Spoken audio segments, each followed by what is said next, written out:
Hello everybody, my name's Lise, and welcome everybody to my review of Spider-Man the Animated Series. Spider-Man the Animated Series is a show I've always wanted to review, because I always want to go back to and always rewatch it. The thing is, with nostalgia and with nostalgia glasses, you're wondering, is it as good as it once was? Is it as great as you really thought it was when as a kid? As an adult, I gotta say, this show holds up. This show is good for kids. This show is good for adults. You can rewatch this series because every single episode they make it feel. They make the characters matter. And what I love about Spider-Man is not all about Peter Parker. There is Jameson. There's Aunt May. There's the villains. There's Felicia Hardy. There's Black Cat. There's the Jock. The Jock. What was his name? Well, there's Eddie Brock, and there's so many fleshed out characters. Flash Thompson. There you go. That guy. You got such development with these characters throughout all 5 seasons. All 5 seasons, they're all split differently, and they all have different themes. The first season obviously builds up the characters. The Sinister Six, Mysterio, Doctor Octopus, Rhino, Scorpion, Shocker, all those characters. And I know I'm missing one. Chameleon, there we go. I always forget Chameleon. The first season really just develops the beginning villains of Spider-Man. It deals with Peter's relationship. He's going to college. He's helping Dr. Connors, who transforms into Lizard. He's constantly at work and all this stuff. He's torn between Mary Jane and Felicia Hardy. But each episode, he's developing relationships with these characters. Whether it's with Felicia Hardy, whether it's with Mary Jane, with Dr. Connors, and trying to help him out, and his issues with his family. There's such a great details to Spider-Man the first season anime series. The Spider-Man the first season I gave like a B+. It was a great start.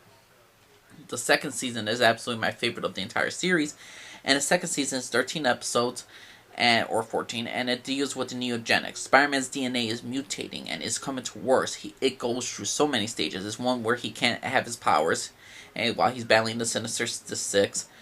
Also, season 1, Wilson Fisk was manipulating all the villains, basically was a criminal mastermind that Spider-Man didn't know about.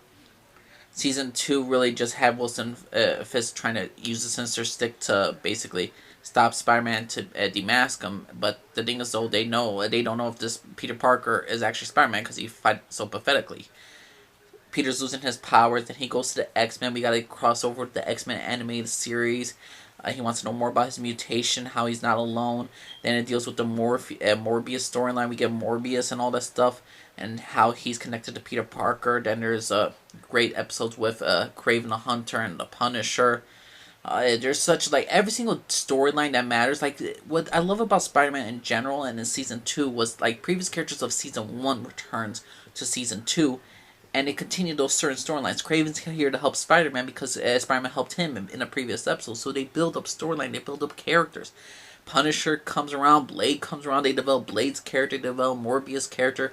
They made Morbius and Felicia Hardy a couple, and I absolutely enjoyed them together as a couple. Peter is having a hard time having Mary Jane in his life, and not trying to be a liar to her and all that stuff. And it just deals with some great storytelling right here. I mean, I really love Season 2 of Spider-Man, the anime series. I think it was great, the whole neogenic mutations and all this stuff about Peter Parker's DNA and how to cure him. Great storylines, and it continues on for all 14 episodes. It was a season that had a well-thought-out plan, and they knew what they wanted, they knew what they were doing, and it just turned out to be a good time with that. So Spider-Man Animated Series Season 2 was like a A for me. It was a near-perfect season of Spider-Man. Season 3, and then this season deals with, like, the sins of the fathers. You get Norman Osborn and his relationship with Harry Osborn. You get Peter's origin story a bit, and his relationship to a young girl named Taina, I believe her name was, and how she looks up to Peter Parker, kind of like a father figure. There's some great episodes with there's the introduction of Madam Web. You have the Kingpin. You have Jameson, like hiring Daredevil to watch over freaking Peter Parker's case and all that stuff, which was absolutely, it gives growth to Jameson. We get Daredevil, for God's sake. With this entire third season was not my favorite, just because I feel like we were kind of sidetracking Peter Parker to the side, and we were focused on these on these characters that were like going to take him outside of the world of New York. So Season 3 was always the development. It was a stepping stone for future seasons where it's going to lead to Spider-Man in this journey. And at the end, it's kind of like heartbreaking what's happened with Spider-Man 3 and all that stuff. But overall, it's very entertaining, Spider-Man Season 3. I gave it a B, my least favorite of the seasons, but pretty dang good season as well. Season 4 deals with Spider-Man, a missing Mary Jane. He gets more angrier, he gets more vengeful. He teams with Felicia Hardy, who becomes the Black Cat in many great ways and great storylines, and they develop it with either with Captain America, and there's just so much great storyline in season 4 and season 5. Season 4 was a fantastic season. Season 5 was an A season. They developed so much storylines with Black Cat and Peter Parker, and how they become best friends, and how they become partners in crimes, and how they help each other, how Felicia Hardy helps Spider-Man over his grief, how Spider-Man eventually gets married to Mary Jane, and the tragic downfall of that, and the whole thing of Madam Web ultimately returning. What I love about Spider-Man animated series, again, is just they continue to the storylines of the previous season, and they adapt the characters. They make characters change. They make characters grow. They have a continued storyline, and they knew where they wanted to go. And this show, even though they were setting up future spin-offs like the Iron Man show, the Fantastic Four show, which I will be reviewing each separately. Later on Disney Plus, I will be reviewing. But overall, Spider-Man the animated TV show was just absolutely freaking fantastic. It's not over-bloated as X-Men animated. I know a lot of people love X-Men animated series. I love the theme song, but the problem is that I have an X-Men animated series.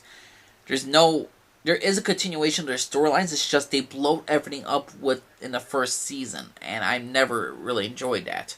And if you don't know what I mean, you could just check out my review of the first season of X-Men animated series down on my channel. But this show, Spider-Man animated series, was absolutely freaking fantastic. People said, "Oh, all this stuff's for kids and all stuff." Yes, it's for kids, but I'm an adult right now, and I just want to, you know what? I want to go back to it and see how good it was. It's on Disney Plus.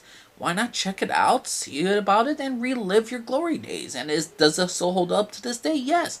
It may be it may be there for kids and all this stuff, but kids still, if they really watch the show, they will have to probably go back to it because they feel like they're missing out on something. Because Spider-Man animated series treats kids like adults in a sense. They treat kids like, hey, you should be paying attention more. You gotta pay attention. You gotta continue. If you want to know what happened in this episode, you gotta watch the previous episodes. They made you want to come back for more, and that's what a TV show should do. Spider-Man animated series is a great TV show. It's not the most perfect TV show, but it's a great superhero animated show. It probably is the best superhero animated show so far. I'm rewatching all of them, and I gotta say this, Spider-Man animated series, fantastic TV show. There's not much more I could say other than definitely check out Spider-Man animated series. You can watch this with your kids. You can watch a continuous storyline. You can watch some great stuff. If you're into comic books, this is great for people who love comic books and all this stuff. I mean, there's so many great stuff I love about Spider-Man animated series. This is a must-see television show. It's a lot better than what they're doing on with the CW shows and all that crappy shit. But Spider-Man animated series, absolutely fan-freaking-tastic. Glad I went to go back to it, check it out, see it. And I will be reviewing now Batman animated series, and then I'll be going back and forth between the Marvel with the Fox shows and Teen Titans on HBO Max. So I'm gonna probably watch the Teen Titans one, the good version. So yeah, everybody, this is like the second video of like the anime. Like I said, I'm gonna be reviewing all the superhero animated shows, the Batman animated series, Superman animated series, Young Justice, Legion of Superheroes, Spider-Man animated series, Iron Man, Hulk, all those one season shows. I'm gonna see, okay, how bad was it? How good was it? Is it as good as it once was? Are nostalgia glasses playing a role or not? But Spider-Man animated series, I can safe to say it's not about nostalgia. This is a show that's for kids, for adults. It's for people who want logic, for a sense of storylines, and this is something that a lot of shows right now and television in these days don't have anything. They don't have plans for the storylines. They don't know where they want something to begin or how it's going to end. It's just going week by week by week and not having a plan for anything. That's the kind of like the Supergirl, the Legends of Tomorrow, and so many other crappy shows, or the Batwoman show. Jesus Christ, no plan whatsoever. But still, Spider-Man animated series, definitely check it out for everybody. Now, what y'all think? Everyone, do you think it was a great show? Do you think it was a bad show? My name's Elise. Tom Godfrey, signing off. Everybody, you have a good day. Bye.